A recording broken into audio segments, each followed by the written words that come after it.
তেলিয়ামুড়ার উন্নয়নের পালকে যুক্ত হচ্ছে নবতম সংযোজন।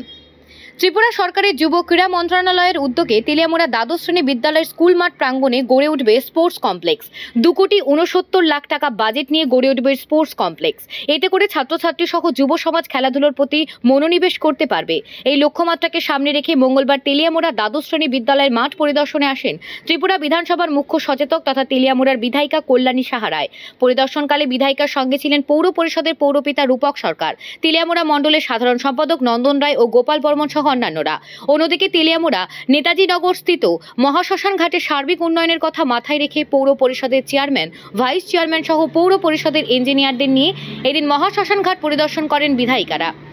পরিদর্শনকালে তিনি বলেন, মহাশ্মশান ঘাটে শেষকৃত্য সম্পন্ন করতে আসা লোকজনদের পরিবারের সদস্যদের বসার জন্য শেড নির্মাণ করা সহ একাধিক উন্নয়নমূলক কাজের পরিকল্পনা রয়েছে। পাশাপাশি তেলিয়ামুড়া পৌর এলাকার পানীয় জলের সমস্যা দূরীকরণের লক্ষ্যে রাজ্য সরকার চাকমাঘাট স্থিত খোয়াই নদীতে যে ইনটেক ওয়েল নির্মাণ হচ্ছে সেই কাজের অগ্রগতি দেখতে বিধায়িকার নেতৃত্বে এক প্রতিনিধি দল চাকমাঘাট স্থিত স্থানে পরিদর্শন করেন। তেলিয়ামুড়া হায়ার সেকেন্ডারি স্কুলের প্লেগ্রাউন্ডে আছি। এটা মাঠটা তো টিসিএ নিয়েছে লিজে, তো এখানে আমরা একটা স্পোর্টস কমপ্লেক্স করতে যাচ্ছি।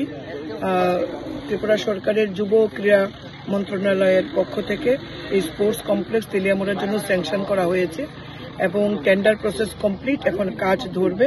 তাই আমরা সাইট সিলেকশন করে আমরা ওই এজেন্সির কাছে জায়গাটা হ্যান্ডওভার করার জন্য আমরা এসেছি। সঙ্গে রয়েছেন আমাদের মাননীয় চেয়ারম্যান তেলিয়ামুড়া মিউনিসিপ্যালিটি, আমাদের এই ওয়ার্ডের কাউন্সিলর, আমাদের তেলিয়ামুড়া মণ্ডলের জেনারেল সেক্রেটারি তারা রয়েছেন। সবাইকে সাথে নিয়েই আমরা আজকে মাঠটা দেখলাম এবং কোন সাইটে হবে সেটা আজকে সরজমিনে